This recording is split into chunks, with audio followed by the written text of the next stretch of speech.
de responsabilidad, es evaluadora y miembro del comité editorial de varias revistas, tanto nacionales como internacionales. Es asesora de programas de diagnóstico precoz de cáncer de mama en la Comunidad Valenciana. Es presidenta de la Comisión de Tumores del Hospital Clínico Universitario de Valencia y es me llega la voz, tengo que respirar la doctora. Más cosas. Tercera afirmación, que rompe con todos estos mitos. Todos los científicos expertos no son buenos comunicadores. Son como ratones de biblioteca que nunca salen en los medios de comunicación y que cuando por fin alguno sale es ininteligible. Bueno, pues en contraposición, la doctora Ana Yuk está dotada de una gran capacidad comunicativa. Ha realizado múltiples conferencias a pacientes, ha participado en medios de comunicación, tanto locales como nacionales, y ha jugado un papel muy importante en la concienciación del diagnóstico precoz y la importancia de la autoexploración mamaria, así como diagnóstico precoz del cáncer de mama. También con ensayos clínicos y en todo tipo de programas de prevención. Esta actividad divulgativa ha sido premiada en el año 2007 con diversos premios. El premio Isabel Ferrer, el premio Valencianos en la Onda, otorgado por la cadena de radio Onda Cero, el premio Salud y Sociedad 2007, premio ABC de Salud, el premio Sanitario del año 2000 y más premios que tampoco me llegaría la voz para decirlos. Así que paro. Cuarto punto. También se dice con unos profetas en su tierra, y de nuevo se rompe esta regla. Ha recibido varios galardones valencianos, entre ellos la alta distinción de la Generalidad Valenciana, otorgado en el 2010. En el 2013 recibió el premio de la Asociación de Empresarios y Profesionales de Valencia y más recientemente la medalla de la Universidad de Valencia. Desde el 1 de abril del 2004 es además académica de número de la Real Academia de Medicina y Ciencias Afines de la Comunidad Valenciana. Quinto mito. Se afirma que el éxito crea enemigos. Una vez más, este especialista internacional incumple el refrán. Es respetada por todos sus compañeros y es querida por sus pacientes. Con su labor en el tratamiento del cáncer de mama, la doctora ha salvado la vida de muchas mujeres, entre ellas un familiar mío, doctora. Pensemos cuántas mujeres han aumentado su expectativa de vida gracias a ella. Cuántas familias agradecidas, cuántos maridos, cuántos padres, cuántos hijos, cuántos hermanos y cuántas horas de estudio y sacrificio, ¿verdad? Lo que se ve es tan solo la punta del iceberg. Yo digo que el éxito es como un iceberg. La parte que se ve, la parte de arriba, es la del éxito, es la del reconocimiento, es la del prestigio, pero en la parte de abajo del iceberg están las horas de estudio, el sacrificio, el trabajo duro, la dedicación y, ¿por qué no, las desilusiones? Y eso es lo que no se ve, lo que la gente no suele ver. Con todos estos reconocimientos, la doctora Yuk sigue siendo sencilla y cercana. No habla de sí misma, habla de sus pacientes. No se preocupa por ella, se preocupa porque los pacientes tengan fácil acceso a la unidad de oncología. Se preocupa porque tengan privacidad. Se preocupa por ellos. Continúa implicándose en primera persona. Por todos estos cargos, por toda esta labor exhaustiva, la doctora Ana Yuk Hernández representa mejor que nadie un modelo para generaciones presentes y futuras de mujeres mujeres investigadoras y buenas profesionales.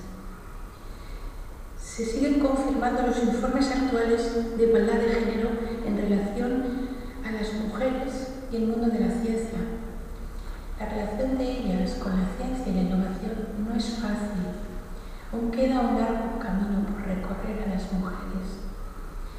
A pesar de que las universidades en la última década están siendo dominadas por mujeres, los escalones más altos de la carrera científica y empresarial son ocupados por escaso número de mujeres. Las razones de este desequilibrio son sociales. Por ello, son necesarios ejemplos y testimonios como el que hoy representa la doctora Ana Ayuc, que fomenten la presencia de las mujeres en puestos de responsabilidad de instituciones dedicadas a la investigación. Yo misma, como mujer, miembro, ya lo he dicho, del Comité de Expertos de esta Ciudad de las Artes y presidenta del Colegio de Médicos de Valencia, finalizo diciendo que España y la ciencia no puede permitirse ni un minuto más prescindir de la mitad del talento que tenemos en nuestro país. Conseguirlo es posible, es la labor de cada uno de nosotros y de nosotras, como nos lo ha demostrado el currículum de la doctora Ana Ayuc. Moltes gràcies, doctora. Benvinguda.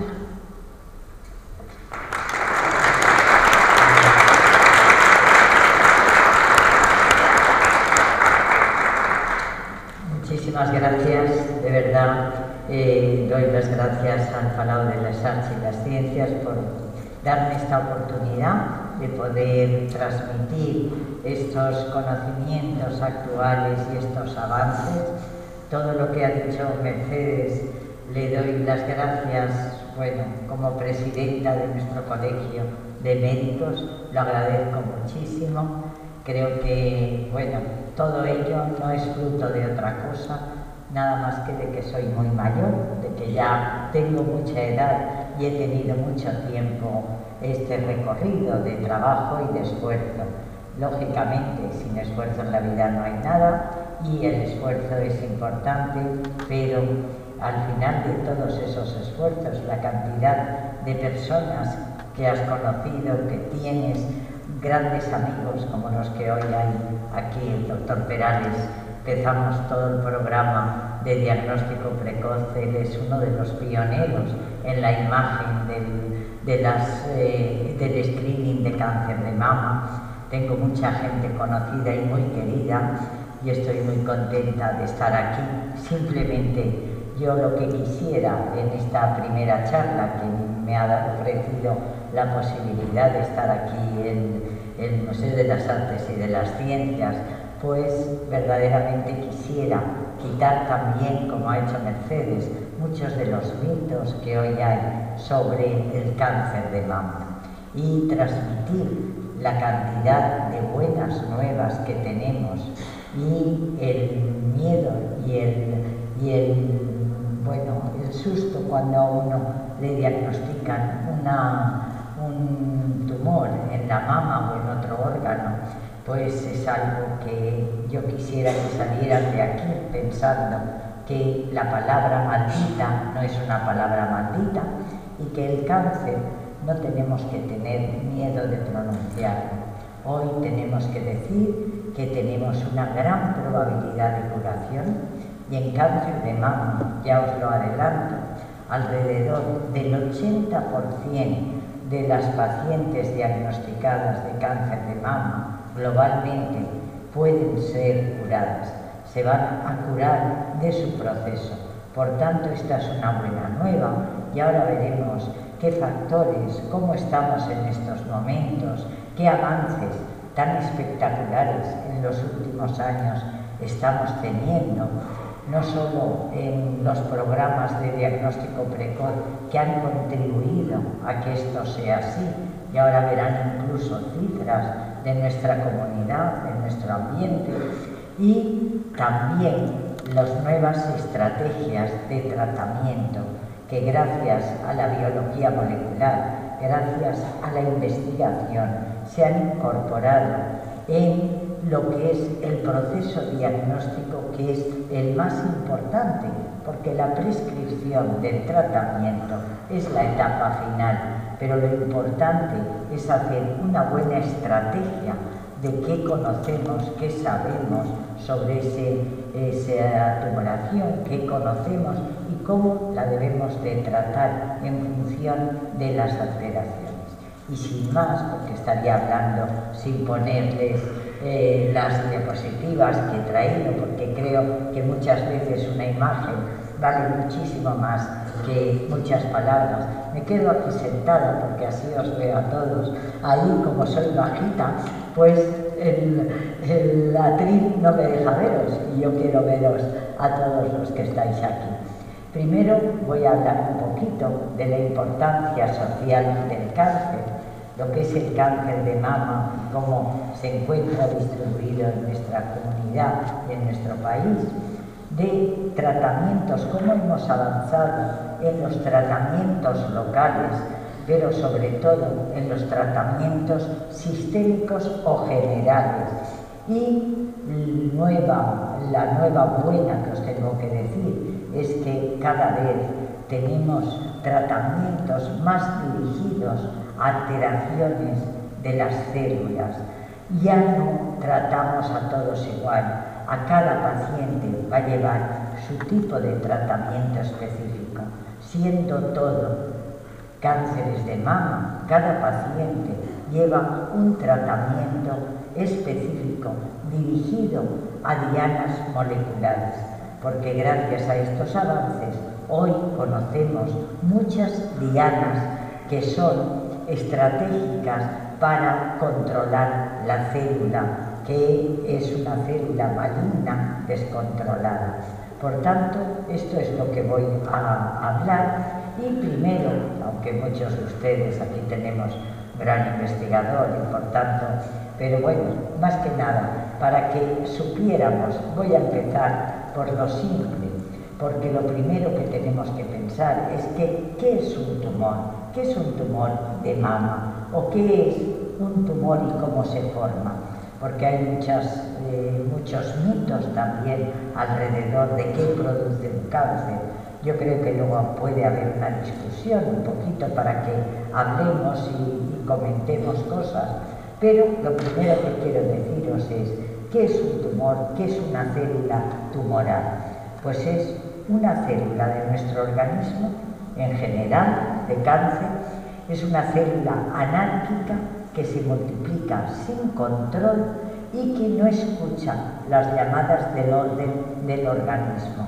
No es nada que nos viene de fuera, es algo que las células de nuestro organismo pueden desarrollar esa capacidad de descontrol, una capacidad de ser anárquicas totalmente, porque a partir de una célula normal de nuestro cuerpo, en este caso de la glándula mamaria, va a producirse una célula anárquica, tumoral, descontrolada y que no hace caso de las llamadas de orden de nuestro sistema inmunitario, que le dicen no crezcas, no debes de crecer más, pero estas células tumorales han perdido este mecanismo de control y de represión.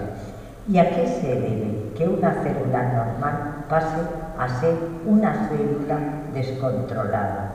Pues la verdad es que no lo sabemos.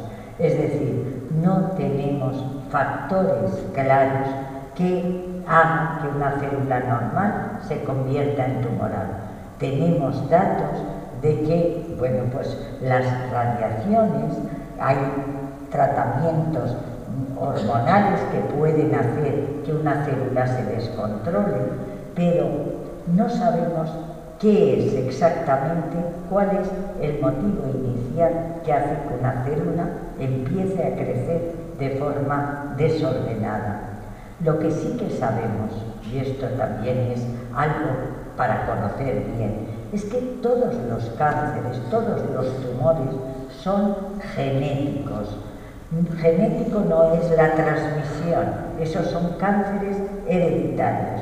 Cánceres todo genético. ¿Qué quiere decir? pues quiere decir que el primer eslabón que hace que una célula se descontrole está en esas cadenas de DNA donde están los genes situados y que esos genes son los que se descontrolan y pueden descontrolarse por múltiples causas, múltiples factores, pero no conocemos la causa única que produce el cáncer. Y por tanto, conocemos mucho y cada vez más de cómo se desarrolla, de cómo desde la primera célula anormal se va a producir ese cáncer. Y sabemos, llamamos mutaciones, alteraciones oncogénicas, pero lo que es en realidad es que esas cadenas de DNA que nos enseñan de dentro de la célula pueden alterarse su orden. No es que venga tampoco nada de fuera, sino solo que en vez de ser, como vemos a veces en el DNA, A, B, B, C, C, pues sea A, B, C, D, E, F. Es decir, que se altere el orden. Imaginaros qué sensibilidad hace que estas células puedan alterarse.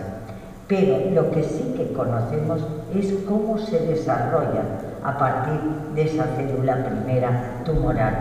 Lo que también tenemos que saber es que el tiempo de desarrollo de una célula tumoral para que nos dé un tumor pequeño, que todos estamos tan contentos de haberlo diagnosticado, un tumor de 1 centímetro, un tumor de 0,8 centímetros, de 0,6, qué contentos de que sea un tumor tan pequeño y tan inicial. Pues mirad, en cáncer de mama, ese tumor puede haberse iniciado de 2 a 8 años antes de aparecer esa tumoración de 1 centímetro. Por eso es tan importante hoy conocer todo este mecanismo genético que hace que se reproduzcan estas células. Y lo importante es aquellos tumores como el de mama, que tenemos métodos para diagnosticarlo en fase muy inicial. Y yo estoy convencida que muy pronto podremos diagnosticarlo, no cuando lo veamos, que es cuando lo vemos en la mamografía, no como tumor. A veces vemos calcificaciones pequeñas, esto es un gran experto el doctor Perales, pero, y eso es lo ideal, encontrar cuando todavía no se ha formado el tumor. Pero lo que quisiéramos es que antes que se manifestara en la glándula mamaria, supiéramos aquellas mujeres que son capaces de estar desarrollando un tumor y que todavía no somos capaces de verlo. Esto nos llegará por la biología molecular, por los adelantos de la tecnología que hoy disponemos para detectar en la sangre moleculitas pequeñas de DNA. Esto va a ser muy pronto y yo creo que seremos capaces de detectarlo. Pues bien, lo que también sabemos es que junto a estos avances y a esta forma de desarrollarse el cáncer, la incidencia de cáncer, yo esta mañana se lo decía a los alumnos en clase, pensad la gran importancia, cuántos pacientes vais a ver vosotros diagnosticados de cáncer, porque se están duplicando la incidencia. ¿Y por qué? ¿Por qué hay tanto cáncer? Nos podemos preguntar. Si yo llevo una vida sana, si llevo unas dietas saludables, ¿por qué tengo yo un cáncer? Porque todavía no sabemos qué factores son los que desencadenan esto. Pero lo que sabemos es que la incidencia de tumores va aumentando. Y esto se debe a 3 motivos, entre otros fundamentales. A que cada día vivimos más tiempo, hay mejores métodos diagnósticos y también, como no, que en nuestra sociedad, y os invito a que vengáis para el cambio climático la semana que viene, porque entre otras cosas yo estoy convencida que todos estos cambios también están influyendo en nuestro ambiente, me imagino, para producir sustancias que pueden alterar a estas células y hacer que se desencadene un tumor. Esto es muy importante. Imaginaros estas gráficas que tenéis ahí. En los años, en 1900, no hace tanto, pues bien, las diarreas eran la causa más frecuente de mortalidad. La tuberculosis, las broncopatías, es decir, el cáncer ocupaba casi el último lugar de muerte por enfermedad. Imaginaros en los años 2000 cómo ha cambiado el panorama. La principal causa de muerte puede ser el cáncer y en cambio se han quedado todas las demás atrás. Después de las enfermedades cardiovasculares, el cáncer es la segunda causa. Por eso es tan importante sensibilizar y perder el miedo al cáncer, porque si a una cosa se le tiene miedo, no la vamos a abordar bien. Lo importante es conocerlo y saber cómo es y ser más listos que él para intentar vencerlo. Esta es la gran clave, no tener miedo y no querer saber, sino saber y conocer, porque es la forma de vencer las cosas, el conocimiento. Pues bien, esto es lo que está ocurriendo en nuestra sociedad y en todo el mundo. En Europa se piensa que en el año 2020 va a duplicarse el número de tumores. Estos son datos de nuestra comunidad que vemos claramente cuáles son los cánceres más frecuentes. Tenemos una incidencia en nuestra comunidad, Castellón, Valencia y Alicante, de alrededor de 16.000 nuevos casos de cáncer al año, y que en el hombre el más frecuente es el cáncer de pulmón y el cáncer de colon. Y en la mujer, con mucha diferencia, es el cáncer de mama y los cánceres del tracto gastrointestinal. Estos son los más frecuentes y los más importantes. Pero las buenas noticias, que ya os doy antes de empezar la charla, las buenas noticias es que hoy globalmente tenemos una serie de cánceres, entre ellos los más frecuentes, como es el de mama, que la supervivencia es alrededor del 80%. El cáncer de próstata, que también la gente le tiene miedo, pero el cáncer de próstata es frecuentísimo, pero el 90% tienen probabilidades de curación. Por tanto, no hay que tener miedo, hay enfermedades crónicas que pueden hacer que nuestra vida tenga menos calidad de vida, que a veces un cáncer de este tipo, que lo que hacemos es controlarlo, vencerlo y muchas veces dejar al paciente y se va a morir por otra causa. Luego, los linfomas, que son los cánceres de los ganglios linfáticos, es frecuente, y en cambio también la curación de estas enfermedades hoy, debido a este conocimiento de la biología molecular, hemos conseguido curaciones del 85% de los casos. Por tanto, no hay que pensar que cáncer es igual a muerte, sino cáncer debemos de controlarlo, debemos de conocerlo, debemos de luchar, debemos de investigar, porque eso es lo más importante para poderlo vencer en los años futuros. Pues bien, en la década del año 2000, en la década de los 2000, produjimos avances importantes en el cáncer. Teníamos métodos de diagnóstico precoz, teníamos mejores técnicas de radioterapia, mejores técnicas de cirugía, mejores tratamientos hormonales y teníamos la quimioterapia. Esto es, para nosotros el 2000 ya es muy pasado, porque esto era lo clásico que teníamos para tratar los cánceres. Hace 30 años, hace 20 años, lo que teníamos y el gran miedo era la quimioterapia, porque no teníamos tantos avances como para hacer que la tolerancia a ella, cuando la tengamos que gastar, sea buena. Hoy deben de tolerarse perfectamente, porque tenemos medios para controlar todo eso horroroso como eran las náuseas y los vómitos.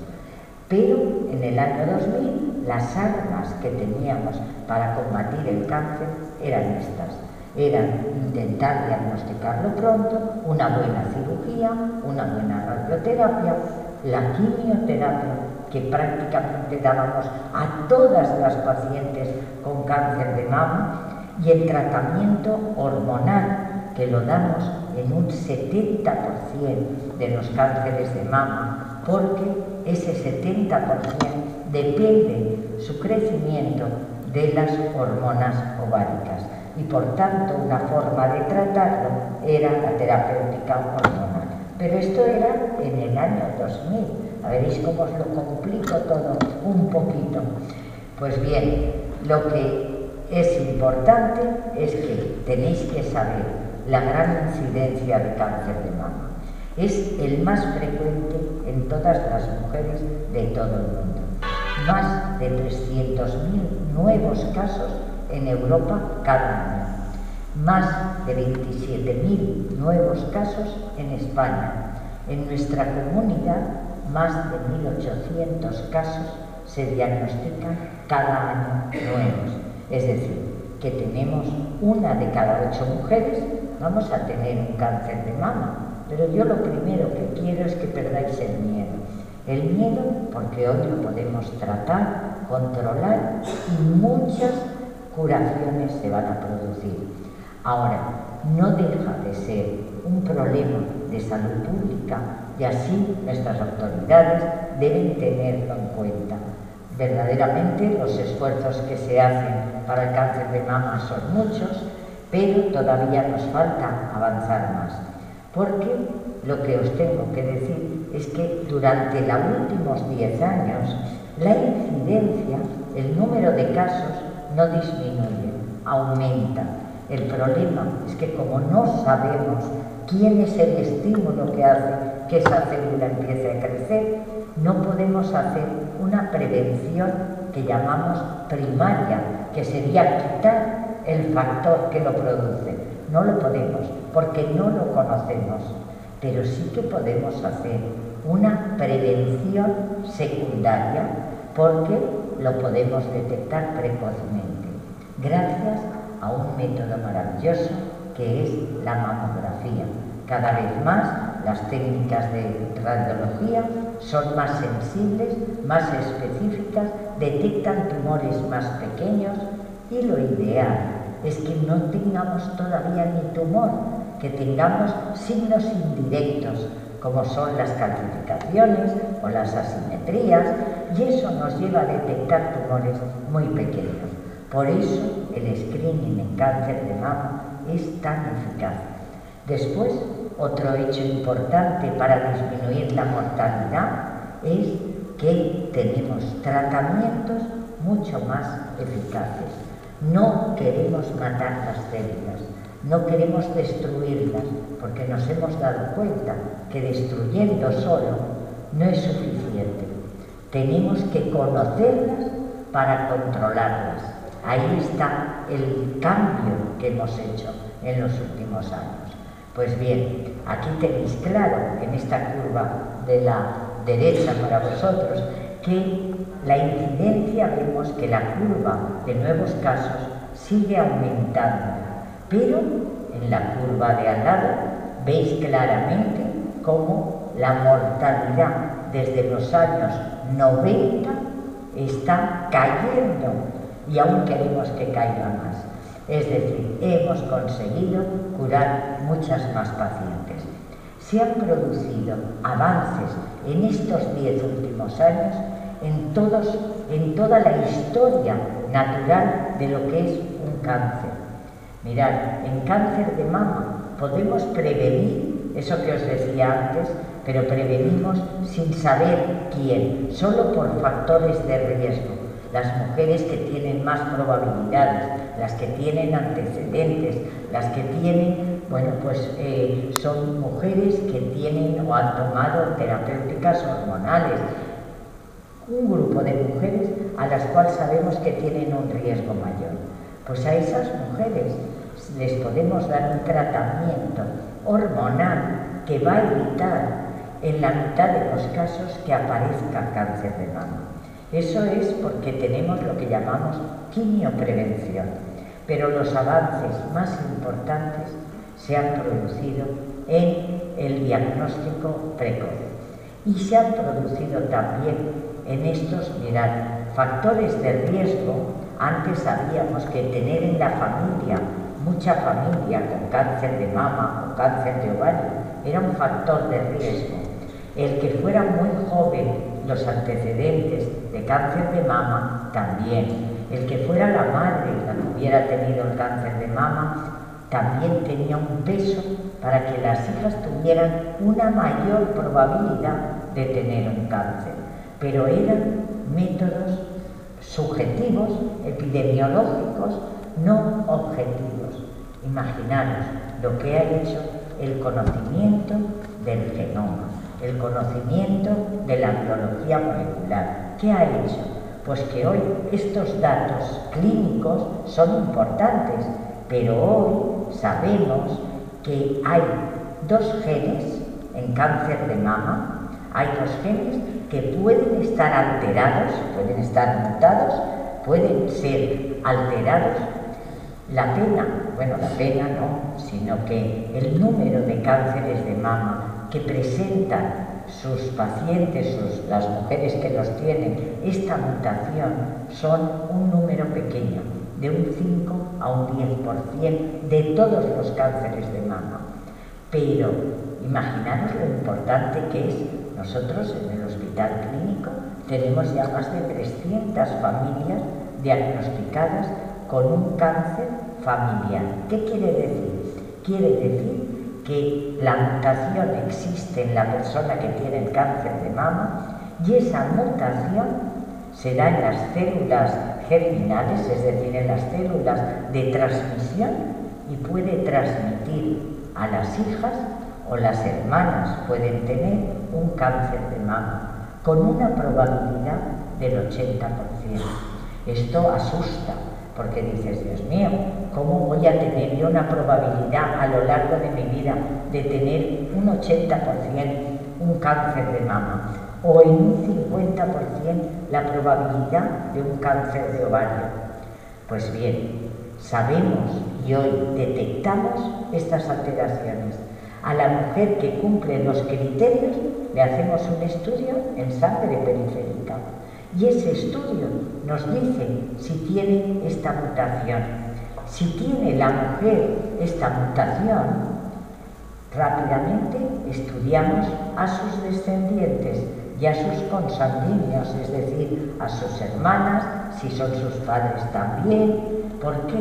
Porque el 50% pueden tenerlo, porque se hereda en un 50% por las leyes de Mendel y todas estas cosas. Entonces, imaginaros, en las unidades de oncología hoy tenemos una unidad de cáncer hereditario, porque genéticos hemos dicho que eran todos. Esto significa hereditario, y hereditario quiere decir que tiene unos genes esa persona que, si están alterados, son capaces de transmitirlo a sus hijas y a sus hijos. Es decir, los hombres, varones, también pueden tener esta mutación. Ahora, decimos, ¿para qué queremos saberlo? ¿Para estar angustiados toda la vida de que podemos tener un cáncer de mama? Mirad la frecuencia. La frecuencia es lo azul claro, es lo que llamamos cánceres esporádicos. ¿Sabéis qué quiere decir? Que no sabemos de qué va, que no sabemos la causa que ha producido ese cáncer. A eso les llamamos esporádicos, la mayoría. Y el 15-20% pueden ser con agregación familiar. Quiere decir que hay antecedentes, pero hacemos el estudio y no lo tienen. Y un 5-10% son cánceres familiares que se han o se pueden heredar. ¿Y qué hacemos con esa población de mujeres sanas que tienen esa alteración en sus genes? ¿Qué les hacemos? Pues podemos darles 3 soluciones. Les podemos decir vamos a hacerte un seguimiento exhaustivo, más que en los programas de screening, todos los años mamografía, alternando resonancia, un control muy exhaustivo. O le podemos decir, te damos una quimioprevención, un tratamiento hormonal para que disminuya tu riesgo. O quitamos la glándula mamaria o quitamos el tejido ovárico cuando la persona ha terminado su ciclo de procreación. No hace falta hacerlo a los 30 ni a los 35, se hace cuando ya ha finalizado su etapa de procreación y cuando ella lo decide. Y lo que llamamos cirugía profiláctica. Imaginaros qué importante es conocerlo para que las mujeres, no hablo de pacientes, porque estos son mujeres sanas, puedan tomar una prevención muy importante. Y esto, mira, yo estoy muy contenta de que Angelina Jolie lo hiciera, porque esto dio a la sociedad un eco que nos sirvió muy bien a los oncólogos para poder explicar. Nosotros hacía más de 8 años que teníamos las unidades y estábamos realizándolo, pero como no vino ninguna famosa, pues no se dio a conocer en la sociedad. Pero en definitiva, lo de Angelina Jolie fue esto. Su madre tenía un cáncer de mama, su madre tenía esa alteración que la transmitió a su hija y su hija decidió hacer una cirugía profiláctica. Y esto es lo que deciden la mayoría de mujeres cuando se determina esta alteración genética. El seguimiento lo hace mientras son jóvenes, mientras no se hacen estas mastectomías, pero la mastectomía no quiere decir que le quitemos las glándulas y la dejemos sin ninguna glándula mamaria. Se hace una reconstrucción inmediata, con lo cual es algo que es importante porque hay que quitarlo todo, no se tiene que quedar nada de piel, porque si se queda piel o areola y pezón, ahí puede haber un 5-10% de tejido de glándula mamaria y entonces puede tener un tumor o hay que hacerle un seguimiento, con lo cual se necesita una cirugía importante de ese tema. Y luego, cuando ya ha terminado su etapa de procreación, pues dice, ahora me hago una laparoscopia y se quitan los 2 ovarios. Y entonces la paciente, ese riesgo que tenía de cáncer de mama o de cáncer de ovario, lo ha soslayado totalmente. Imaginaros lo importante que es. Esto, ojalá, estamos en la punta del iceberg, de conocer genes que son capaces de producir. Cuando esto tengamos mayor conocimiento, pues todavía seremos más sensibles y más específicos para poder determinar mayor número de genes capaces de producir. Esto es lo que quisiéramos, saber esos esporádicos, qué genes tienen alterados y qué alteraciones son las que se producen. Pero hoy por hoy, por eso la investigación es esencial. Después, otra cosa importante, y yo me doy por muy contenta de dedicarme a esta patología, por mis pacientes sobre todo, pero también porque esta patología tiene diagnóstico precoz. No todos los tumores pueden tener un diagnóstico precoz, porque no tienen esas mamografías que son las que nos ayudan a poderlo saber. Imaginaros qué distinto es que nosotros tengamos en la muñequita primera un tumor pequeñito en la mama y que las células, esos redonditos que veis, los puntitos rojos, son las células potenciales que pueden haber en el torrente circulatorio cuando se diagnostica incluso un tumor pequeño. Cuanto más grande es el tumor, cuanto más cambios en la axila hay, mayor número de celulitas pueden haber por el torrente circulatorio y sanguíneo. Por eso hay que tratar a una paciente después de una cirugía, o hay que tratarla antes para intentar reducir el tamaño del tumor y eliminar esas células que no somos capaces de detectar. A la mujer, después de la operación, se le dice: usted está perfecta. El cirujano no le he dejado nada. Y allá vamos nosotros a decir: y ahora necesita un tratamiento. Dice: pero si estoy perfecta, ¿por qué necesito un tratamiento? Pues ese tratamiento es para eliminar esos puntitos rojos que pueden existir y que no somos capaces hoy todavía de detectar. Hay una cosa que ya estamos haciendo que se llama la biopsia líquida, que es ver trocitos de esas cadenitas en la sangre. Eso es lo que estamos intentando ver para saber cómo tratarlo. Imaginaros los avances tan importantes que tenemos. Pues bien, detectar un tumor pequeño es muy importante, pues el diagnóstico precoz o en las campañas de screening, esto es lo que hemos conseguido.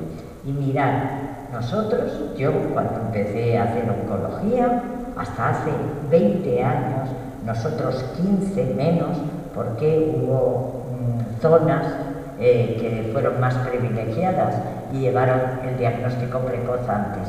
Se fue haciendo poco a poco hasta cubrir toda la comunidad. Tenían que venir elecciones. Yo decía: solo quiero que vengan elecciones, porque cada vez que había elecciones había un aumento de número, ¿a que sí?, de número de donde hacíamos diagnóstico precoz. Hasta que se cubrió todo, fueron más de 8 o 9 años, desde que empezó el primer programa, el primer centro, hasta que se cubrió toda la comunidad. Yo tengo que decir que yo alborotaba a mis mujeres y decía: vosotros no sois de segunda, pagamos nuestros impuestos y en cambio no tenemos programa. Y en cambio otras personas en otros centros, por vivir en Castellón o por vivir en Vinarón, tenían programa de prevención. Pero gracias a que ya hace más de 10 años que toda la comunidad tiene cubierto programa de prevención.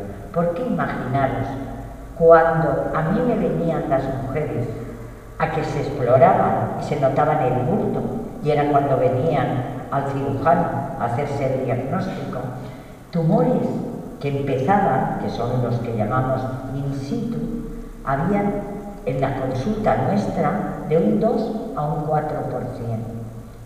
Imaginaros, cuando recibimos las pacientes del programa de diagnóstico precoz, esas mujeres que detectamos tumores pequeños aumentaban a un 15-20%. Los tumores en estadios pequeños, estadios 1, estadios muy pequeños, cuando ellas eran las que venían, 40-45%. Las demás, el 50%, eran todos estadios avanzados. Imaginaros cuando venía el programa. El programa detectaba muy pocos tumores grandes y muchos tumores pequeños y de inicio, como para que nos digan que la mamografía no es el método de elección de detectar tumores pequeños. Mirad, estos son datos de mi hospital y de mi servicio. Esto yo quise ver cuántas pacientes y cómo se aumentaba la supervivencia por el diagnóstico precoz. 3.100 pacientes diagnosticadas cuando no existía, para mi zona, que fue de las últimas, programa de diagnóstico precoz. Pues bien, de las 3.000 pacientes, estadios 1 eran un 16%. Estadio 0, que son esos inicios, los in situ, un 4%. Cuando yo comparé con las 1.200 primeras pacientes que yo había recibido del programa, resulta que estadios 0, 15%. Estadios 1, imaginaros el número de pacientes con estadios 1, más del 40%. Y esto, ahí nos lo he traído así, y esto se traducía, y este trabajo lo tenemos publicado, junto con la Consellería y el programa de screening, se traducía en un aumento de supervivencia. Las mujeres que venían del screening tenían una mayor probabilidad de curarse que las pacientes que acudían al cirujano porque se notaban el bultito en la mama. Esto es lo importante y lo que demostramos a las autoridades para que este programa fuera público y universal para todas las mujeres de nuestra comunidad. Y ahora está el programa de cáncer de colon, que ya está prácticamente también en screening para todas las mujeres y hombres de la comunidad. Bien, ¿en qué más hemos progresado? Pues hemos progresado en los tratamientos locales, en los tratamientos generales, ahora lo vamos a ver. Los tratamientos locales eran la cirugía, la radioterapia y los tratamientos sistémicos los que dábamos por vía general. Pues bien, ¿cómo progresó la cirugía? Cuando yo empecé, me imagino que tú también, cuando empezamos, las mastectomías eran prácticamente el 100%. A toda mujer que se diagnosticaba de un cáncer de mama, se extirpaba la mama, se extirpaba la glándula mamaria. Yo me tuve que pelear mucho con los cirujanos porque decían, es que a las mujeres americanas les importa la mama, pero las mujeres españolas lo que quieren es que les quites el tumor.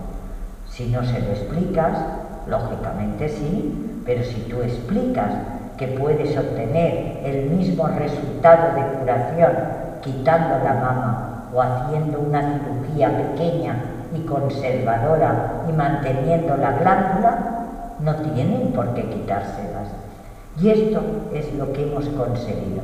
Hoy se realizan tan solo un 20-30% de cirugías radicales, porque necesitan hacerse, es decir, quitar la glándula mamaria, pero la mayoría salen ya del quirófano con su reconstrucción. Pero el 60-70%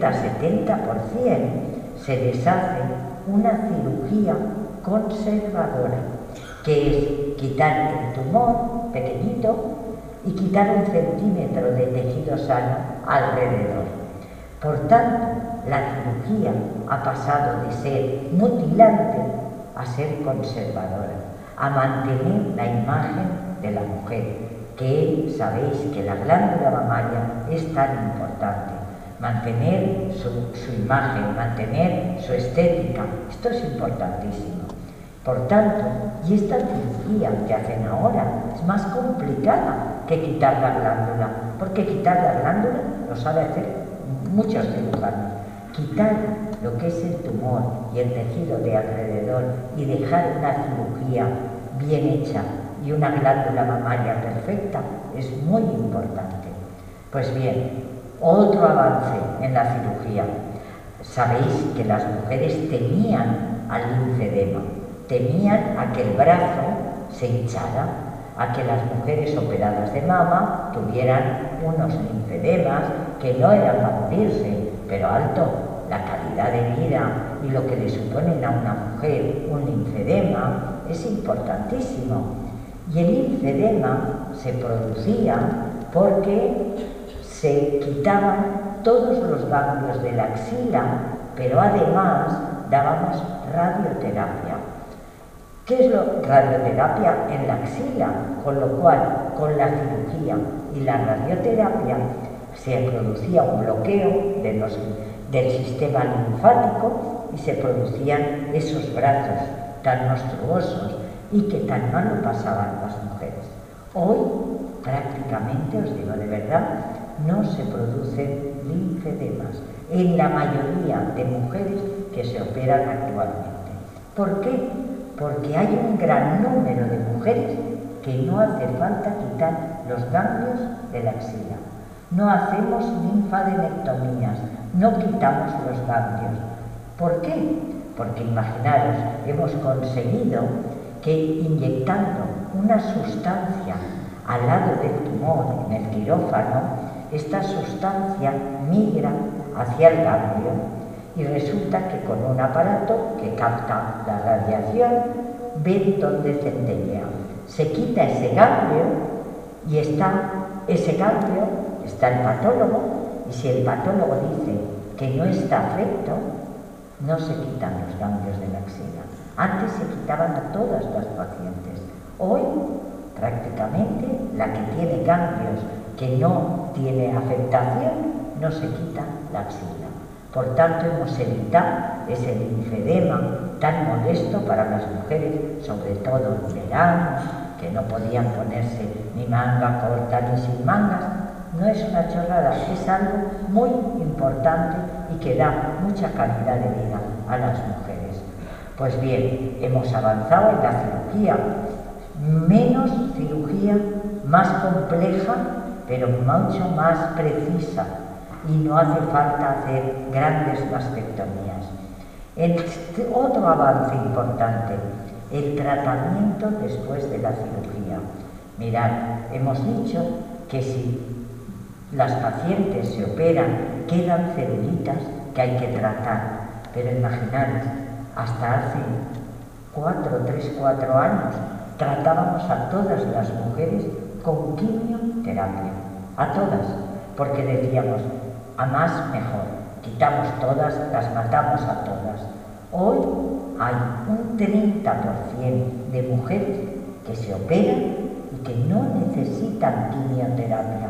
Esto es importantísimo, porque después de una intervención o antes, una quimioterapia era algo importante para ellas.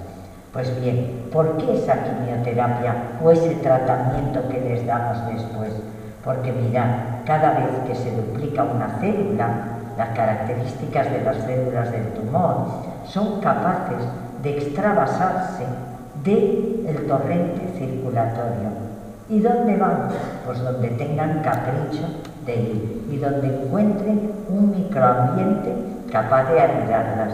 Por eso las queremos quitar después de la cirugía, pero no hace falta quitarlas solo con quimioterapia. Antes eran las quimioterapias lo que dábamos, pero con esa quimioterapia, cuando no sabíamos nada más, y esto hace 5 o 6 años, tratábamos a muchas pacientes porque creíamos que el tumor era todo igual. Creíamos que todo era azul, todo era rojo, todo era verde. Hoy sabemos que los tumores son heterogéneos y hoy sabemos que podemos dar un tratamiento para matar a las células azules, otro tratamiento para matar a las células rojas o para controlar su crecimiento. Lo que no podemos hacer es intentar matarlas todas, porque ese era un error que teníamos, y así sobretratábamos a muchas pacientes. Tratábamos de manera subóptima a otras que necesitaban más tratamiento y no lo conocíamos, porque lo que conocíamos era, y tan solo hace, ya os digo, 5 o 7 años, era muy burdo, no teníamos conocimiento de la biología, no conocíamos el genoma. El conocimiento del genoma ha llevado a la investigación del cáncer a terrenos importantísimos. Pues bien, hoy no solo nos conformamos con estos tratamientos de quimioterapia, hoy intentamos conocer por esas técnicas de biología las alteraciones que tiene la célula tumoral en cada tumor. Cada tumor lo estudiamos a nivel de la biología molecular para conocer qué alteraciones tiene, para saber con qué tratamiento las debemos de tratar.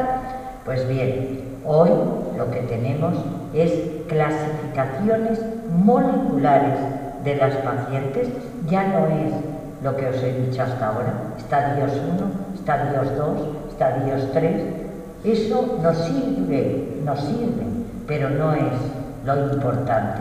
Me da igual que sea un tumor muy grande o muy pequeño, me importa más la biología de ese tumor.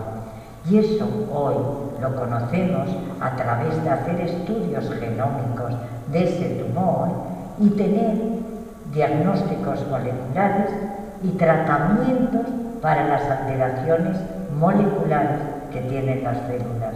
Por eso, hoy conocemos que la célula es mucho más compleja de lo que creíamos. Yo cuando mis hijos eran pequeños y estudiaban biología, la célula era núcleo, citoplasma, ribosomas, membrana nuclear, un poco más. Era lo que conocíamos de una célula. Hoy sabemos que las células son complejas. Hoy sabemos que las células tienen vías totalmente, se conjugan entre ellas y producen el crecimiento. Se nos ha complicado el mundo de la biología. Necesitamos tecnologías para conocer mejor eso. Y además sabemos que los tumores no son azules, verdes o rojos, sino que son heterogéneos.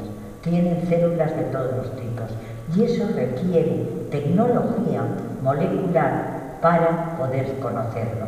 Por eso lo que teníamos en el siglo XX era la quimioterapia. La quimioterapia, todo lo más la hormonoterapia. Hoy, y en el siglo que estamos, lo que tenemos es que hacer diagnóstico de las alteraciones moleculares.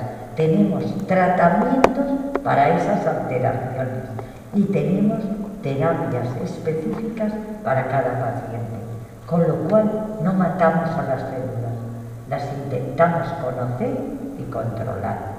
Este es el cambio del paradigma, porque imaginaros, si nosotros intentábamos matar todas las células, solo con que quedara una o dos eran suficientes para reproducirse.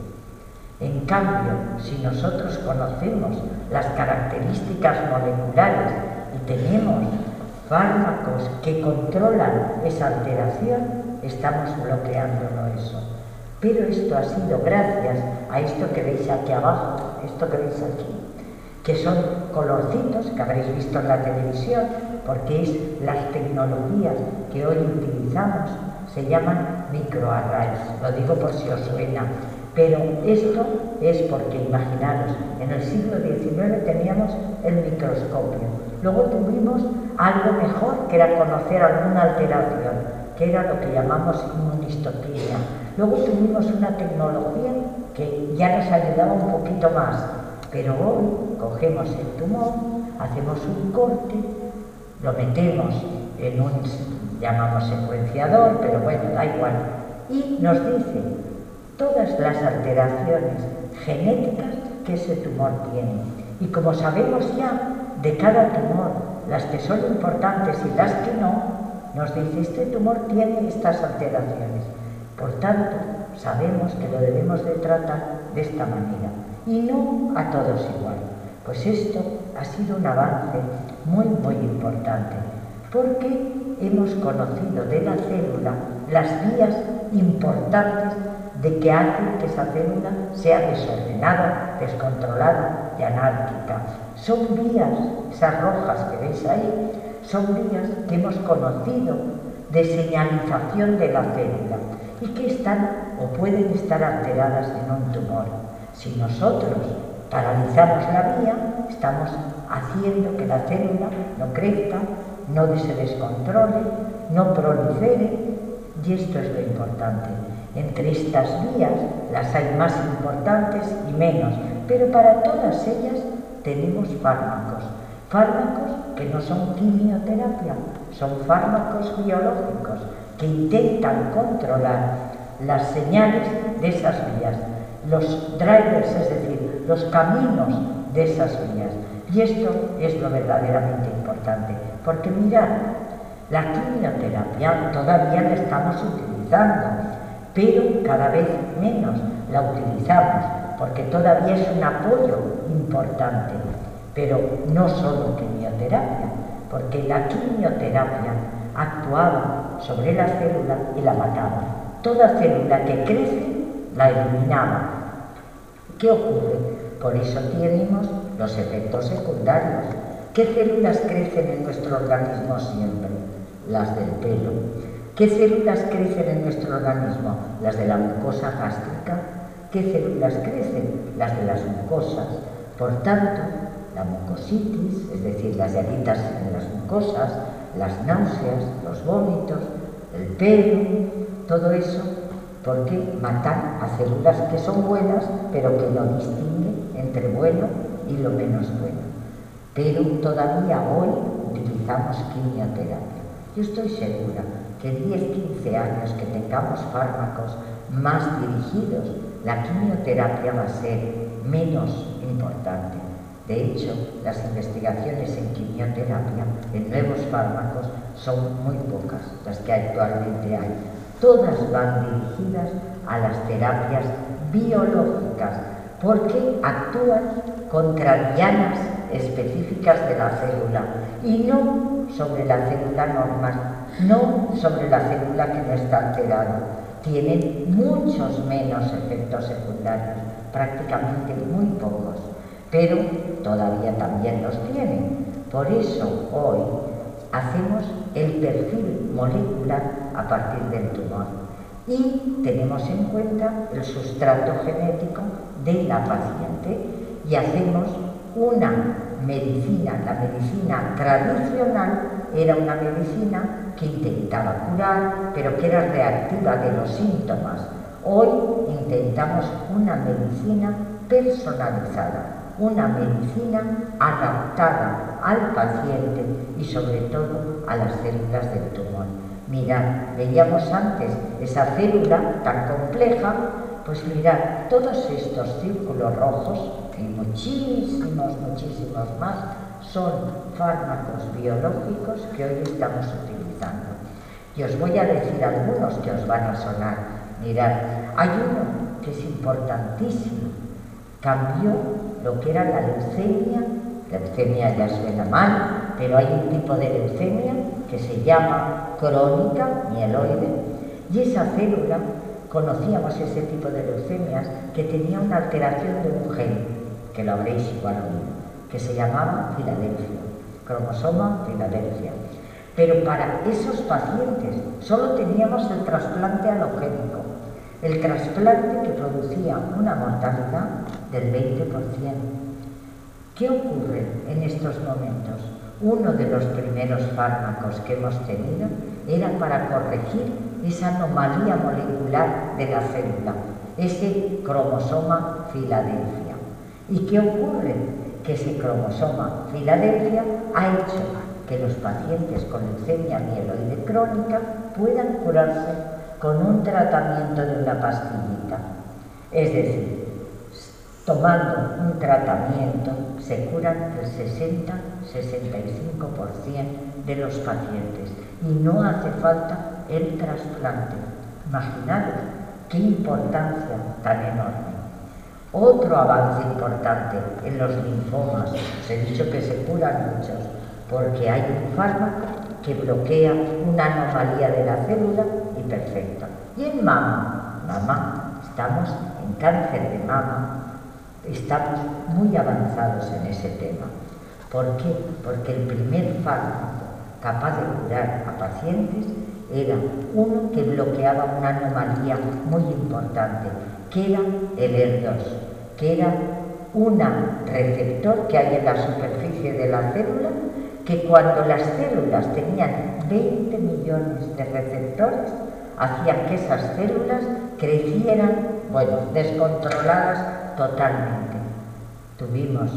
Y esas pacientes, nosotros conocíamos ese descontrol y sabíamos, son estos receptores en la superficie de la célula, y sabíamos que cuando la célula tenía muchos receptores, resultaba que mirad qué nefasta era esa célula, crecía sin control, pero solo teníamos quimioterapia para ella, solo, porque no teníamos otros fármacos.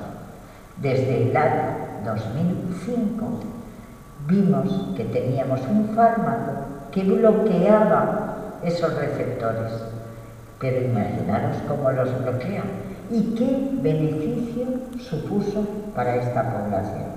Supuso un beneficio que con nada menos que hicimos estudios en todo el mundo, a la vez en España entraron las pacientes en ensayos clínicos, y os tengo que decir que la mitad llevaban el fármaco y la mitad no. ¿Y sabéis qué ocurrió? Cuando supimos el beneficio tan enorme, a las mujeres que no lo habían llevado, que eran el grupo control, es decir, no había llevado el fármaco, se les ofreció a todos de forma gratuita el fármaco. Esto es importantísimo porque ellas contribuyeron a saber, estas 15.000 mujeres contribuyeron a saber la importancia de este tratamiento. Este tratamiento disminuía la recaída en la mitad de las pacientes, el 52% reducción del riesgo de recaída, importantísimo. Desde entonces, la salud pública, el gobierno, no tuvo más remedio que dar ese fármaco para todas las pacientes. Muchas veces en otras medicinas privadas hay más problema para conseguir, porque es un fármaco que cuando apareció, todavía estábamos casi, no, era en el 2005, pero yo lo digo en pesetas que me aclaro más, 12 millones de pesetas vale un tratamiento de una mujer, porque hay que dárselo un año del tratamiento, pero benditas pesetas que curan a las pacientes. Y así esto fue el principio de estos tratamientos, pero es que tenemos muchísimos más tratamientos de este tipo biológico, que todavía no son tan importantes como el que os he contado, pero son importantísimos. Hemos conseguido curaciones de pacientes en fases avanzadas de la enfermedad. Hoy ninguna paciente que sobreexprese esto no debe de quedarse sin este tipo de fármaco, de estos fármacos. Por tanto, ya con esto termino, esto os lo he puesto de ejemplo, igual que este, son cómo bloqueamos las otras vías, la angiogénesis, la apoptosis, el ciclo celular. Ahora tenemos nuevos fármacos hormonales importantísimos para nuestras mujeres. Solo teníamos tamoxifeno y inhibidores de aromatasa, que algunas conoceréis, pero ahora tenemos otros fármacos hormonales que tienen pocos efectos secundarios y son mucho más eficaces. Por lo tanto, tenemos que estar muy contentos de los progresos, pero todo esto se hace con investigación, no se hace solo con prescribir tratamientos. Los tratamientos son muy importantes, pero la investigación en oncología es el pilar fundamental. ¿Por qué? Porque queremos avanzar en el conocimiento para poder curar a más pacientes. Esto es lo que verdaderamente queremos. Queremos disminuir la mortalidad y también queremos aumentar la calidad de vida, porque ya menos, pero cuando los pacientes estaban mal y las familias por detrás te decían no, que no queremos que padezca, no le diga nada a la paciente, esto se acabó. La paciente tiene que conocer y nosotros tenemos que ser capaces de transmitirle lo que la paciente quiere y debe de conocer de su enfermedad para poderla llevar con muchísima más dignidad y con esperanza, porque la hay. Y más, yo tengo la gran suerte, decías el gran esfuerzo, Mercedes, que tenía que haber hecho, el gran esfuerzo está súper compensado por todas lo que me han enseñado, lo que he vivido y la suerte que he tenido de poderme dedicar a esta patología tan importante y con tantos avances. Por tanto, el mejor conocimiento de la biología nos ha hecho individualizar el tratamiento, reducir los sobretratamientos y mejorar los resultados. Porque, mirad, bueno, aquí os pongo, ahora como sabemos cómo es el tumor, cuando hacemos un estudio de todos los genes, vamos a tratar a las verdes como verdes, a las amarillas, las células amarillas como amarillas, a las rojas como rojas. Y no haremos un tratamiento universal para todas ellas, porque cada una precisa su tratamiento. Pues el diagnóstico clásico de hace 10 años o 15 años era valorar el tumor, el decir que era malo era bueno, la inmunistoquimia y la quimioterapia. Hoy, perdón, pasa tan sensible, no.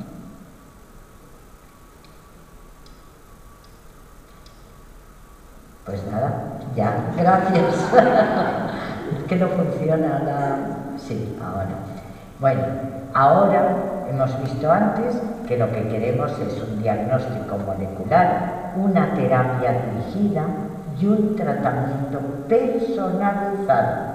Y personalizado no quiere decir en lo alta, bajita, guapa, guapísima que sois, sino en conocer en profundidad el tumor para poder aplicar el mejor tratamiento. Pero todo esto nunca es ni de una persona ni de un solo equipo. Esto, la forma de trabajar, es trabajar de forma multidisciplinar. Aquí tenemos que estar todos implicados, cirujanos, radiólogos, oncólogos, patólogos, biólogos, psicólogos, enfermería, terapia de apoyo, toda la que podamos hacer. Y para esto luchamos. Y yo creo que ya hemos conseguido que se nos entienda. Y esto es cómo trabajamos en unidades de oncología y en las unidades funcionales, en los comités de tumores. De ahí la gran importancia de tratarse para mí, veréis siempre mi filón de medicina pública, porque esto es la medicina pública. Esto no puede ser en un hospital donde haya un cirujano maravilloso, un oncólogo maravilloso. Esto necesita el acople de todos, necesita la discusión de todo. Pero ya, imaginaros, si se nos ha complicado esto, que esto ya no es bastante, ya necesitamos todo esto. Lo que nuestros hijos estudian y que no entendíamos cuando quisieron hacerlo. La bioestadística, la bioinformática, necesitamos a todos estos científicos con nosotros. Nosotros no podemos interpretar todas las alteraciones genómicas. Nosotros necesitamos bioestadísticos, bioinformáticos que trabajen en conjunto, que trabajemos todos juntos, biólogos moleculares, porque sin esto, y vosotros diréis, ¿y esto en un hospital dónde está? Pues en nuestro hospital está, y está en unos edificios, en unos lugares, y los clínicos tenemos que ir por ahí, porque no podemos solo un papelito que nos diga esta alteración genómica, este gen, no, queremos saber, queremos conocer, porque así entenderemos los tratamientos para aplicar a nuestros pacientes. Por eso, la biología molecular ha sido fundamental para nuestro avance. Hoy conocemos mejor los riesgos de recaída y qué paciente va a poder tener un pronóstico peor o no, y sobre todo las terapias dirigidas, según las alteraciones que tenga ese tumor. Y muchísimas gracias por haberme aguantado todo este tiempo, pero yo me entusiasmo contándoos todo esto. Muchas gracias. Si queréis alguna información, alguna explicación, alguna cosa que nos haya quedado clara, que yo os la pueda contestar con muchísimo gusto. Sé que es un poco complejo, un poco, bueno, pues, pero de verdad que sin estas nuevas tecnologías que están a nuestro alcance ahora ya, no podremos avanzar. Solo fármaco y fármaco, nada. José Luis, tu pregunta será muy difícil. Bueno, en primer lugar, muchísimas gracias por la excelente, tú lo llamas charla, pero es una gran conferencia, y por transmitir con esa facilidad cosas que son muy difíciles, pero que tú parece que sean fáciles. Mi pregunta es con el tema de prevención. Claro, si no se conoce exactamente el mecanismo que desencadena los procesos de cáncer, ahí hay una gran dificultad, pero hay cosas que parecen ya muy claras, como por ejemplo el tabaco y algunos otros elementos, pues, productos tóxicos, etc. Pero, ¿qué recomendarías tú en cuanto a prevención general, comportamiento? ¿Cuáles serían para ti las claves para prevenir? Sí, Yo creo que lo he comentado, pero verdaderamente el tabaco, ya no solo para el cáncer de mama, que también para el cáncer de pulmón, fundamental, porque hay una relación, aunque no una causa-efecto, de decir que todos los que fuman van a tener cáncer o todos los cánceres de pulmón es porque se fuma, pero hay una relación directa con el número de cigarrillos fumados, esto hay una relación y está clarísimo. Luego el alcohol en exceso también, y estos son datos de tipo epidemiológico. Yo creo que la obesidad, por ejemplo, es algo que, y por eso la dieta y por eso el ejercicio, porque la obesidad es un factor de riesgo también importante. Otro factor de riesgo que hoy conocemos es los embarazos. El que una persona tenga un embarazo en edades muy jóvenes protege contra el cáncer de mama. Es decir, en los países donde el primer embarazo es a los 18, 19 años, están más protegidas para tener un cáncer de mama que en el nuestro. ¿Sabéis a qué edad es la edad actual del primer embarazo? Debido pues a la incorporación de la mujer en el trabajo, la incorporación de la mujer en todo el mundo laboral ha hecho que el embarazo sea retrasado pues a los 30 años. Esa es la media actual del primer embarazo. Y el primer embarazo protege contra el cáncer de mama. La lactancia materna también protege del cáncer de mama. Ahora hay una concienciación mayor para la lactancia, pero estos son factores que todos juntos pueden tener una mayor probabilidad de cáncer de mama, pero no uno solo. Y nunca todo eso que oís y que son mensajes totalmente erróneos. Ni la leche produce cáncer de mama, ni productos naturales producen cáncer de mama, ni tenéis que tomar hierbas que no sabéis lo que son y que protegen, porque eso no tiene evidencia científica para soportarlo. Yo creo que la prevención, va a ir más por la biología, va a ir más por la detección de alguna alteración molecular en la sangre, que podamos detectar que se está formando células alteradas, por ahí va a venir, pero posiblemente tardemos todavía años, aunque ya se tienen datos de investigación sobre ello, que será lo ideal para poder determinar qué mujer puede tener un cáncer antes de desarrollarlo. El tema es que veremos la prevención, porque podría ser igual que la de los genes. El hacer una extirpación hoy por hoy es la mejor prevención que tenemos. ¿Más? ¿Alguna pregunta más? Sí, por favor. Hola, buenas tardes. Gracias, la verdad, porque ha sido una conferencia muy interesante y muy próxima, pienso que para todos. Yo quería preguntarle que ha comentado que la cirugía, en el caso del cáncer de mama, tiende a ser conservadora a la hora de mantener la glándula mamaria, pero en el caso de una mujer que ha padecido ya cáncer de mama y tiene una recaída, en ese caso, ¿qué sería más aconsejable? ¿Una mastectomía? Y luego una segunda pregunta que para mí creo que es importante, porque yo he padecido un cáncer de mama hace 9 años exactamente. Entonces, algo que me da mucho miedo, sinceramente, es el estrés y esas preocupaciones, esas alteraciones emocionales que tenemos en el organismo. Y quisiera saber hasta qué punto se puede repercutir en una recaída. Gracias. En cuanto a la primera pregunta, lo normal es que cuando se tiene un segundo tumor o una recaída en la misma glándula que se tuvo el cáncer de mama inicialmente, ahora el concepto es intentar conservar. Si se pudiera hacer una cirugía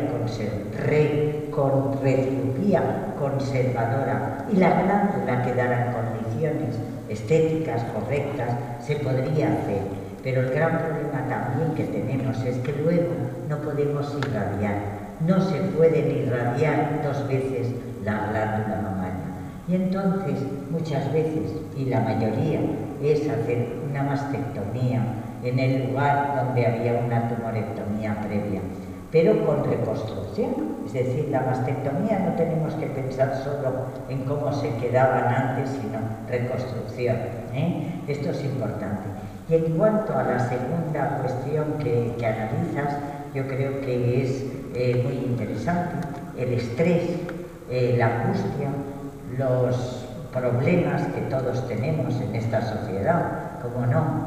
Pues todo ello son factores que pueden, y sí que hay estudios que demuestran que las personas que llevan una vida muy estresada, que tienen problemas de preocupaciones importantes o disgustos, que es lo que la gente atribuye más, pues pueden tener una peor comportamiento su tumor. Puede afectarse ese tumor por este estrés y esta.